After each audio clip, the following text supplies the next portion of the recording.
I'm serious. One time racism saved my life, man. I was on a plane. I was coming from overseas, and I don't know how this guy got a machine gun on the plane, but he stood up, man. He said, "Everybody, get on the fucking ground! Nobody look at my face!" I started freaking out. Because he was Chinese, I was like, why is he talking like that? He was screaming and crying. I was the only brother on the plane. Well, I thought I was the only brother. I looked over, there was one other black dude. He was from Nigeria. I looked over at him, he was looking right in my face, man. He didn't say two words to me, he just looked at me, he was like...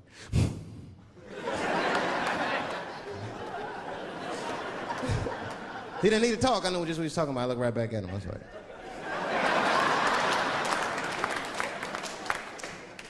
Some white dudes on the front of the plane seen us, they were like, "Oh my God.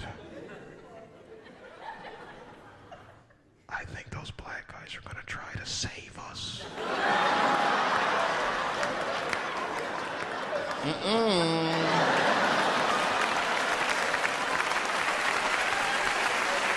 We were just communicating that we understood the situation. We were both seeing the same thing. What we understood was simple. Terrorists don't take black hostages. That's the truth. I have yet to see one of us on the news reading a hostage letter and shit. They is treating us good. We all chilling and shit. I'd like to give a shout out to Ray Ray and Big Steve and Jensen Newport.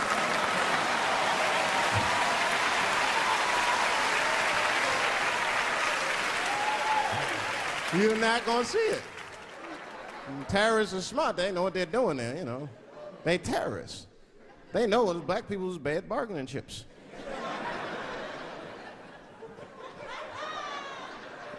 They called the White House. "Hello? We have got 5 black... Hello?"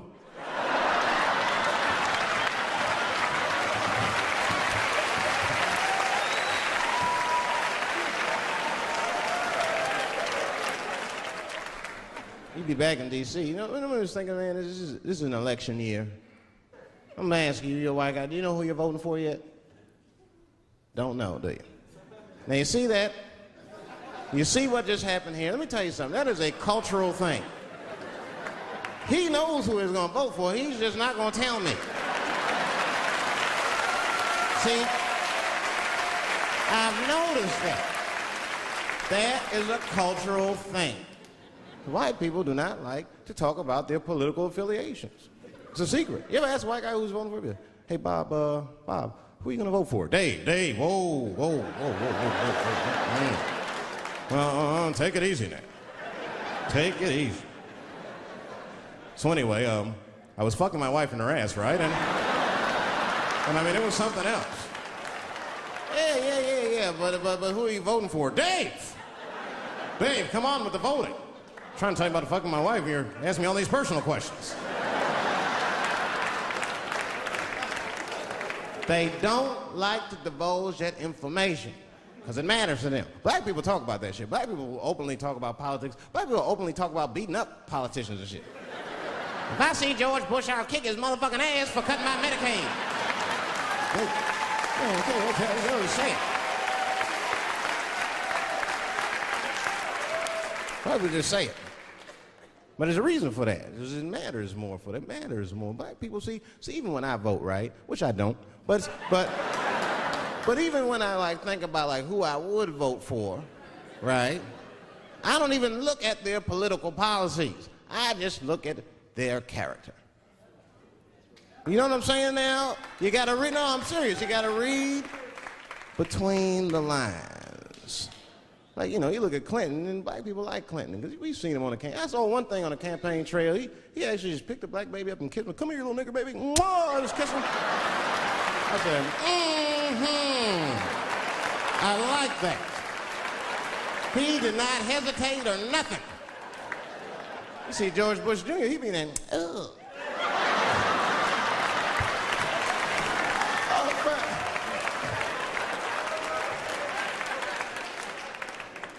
Like, say, I'd never vote for George Bush Jr., but I don't know George Bush Jr.'s politics. The only thing I know about George Bush Jr. is that guy sniffed cocaine. That's right. Now, listen, we cannot have that shit in the White House. That might be fine for a mayor, but goddamn it, not in the White House.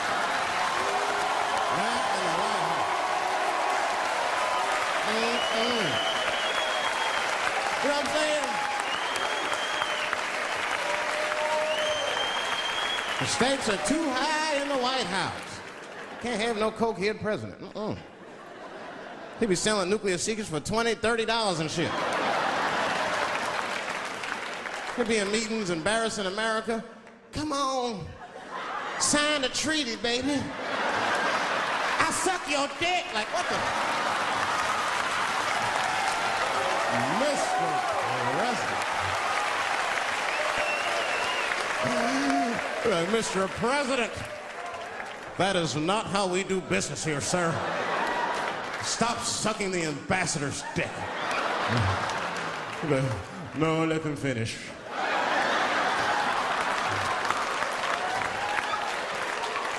I will sign the treaty. There will be peace in Israel finally.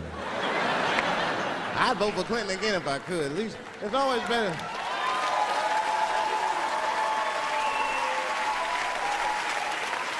Now again, I'm not looking at his politics. Don't know what his politics are. I'm just looking at his behavior. I understand that kind of behavior. I know a lot of dudes with them shortcomings. Weed-smoking fornicators. There's a lot of them. I mean, come on now. Let's be honest. Let's be honest. Bill Clinton was not the first president to do what he did. Now, let's think back for a minute. Remember a guy named Kennedy, John F. Kennedy? Remember him? He fucked Marilyn Monroe. Matter of fact, him and his brother Bobby fucked Marilyn Monroe. And history doesn't talk about that much. You know why history doesn't talk about that much? Because those 2 pages in history are stuck together.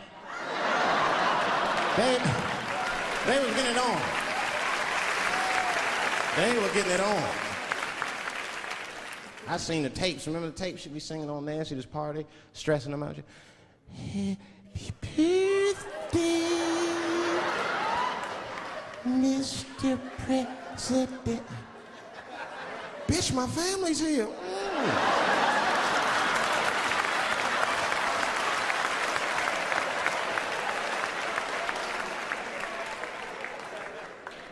Clinton did the same thing, but he didn't do it like that.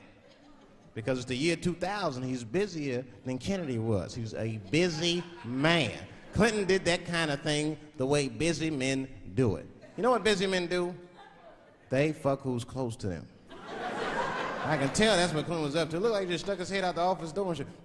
Oh, boy. You, come here. I made my penis up for my 3:30, come on. Oh, boy. He's probably looking at Kennedy's picture and shit. Oh.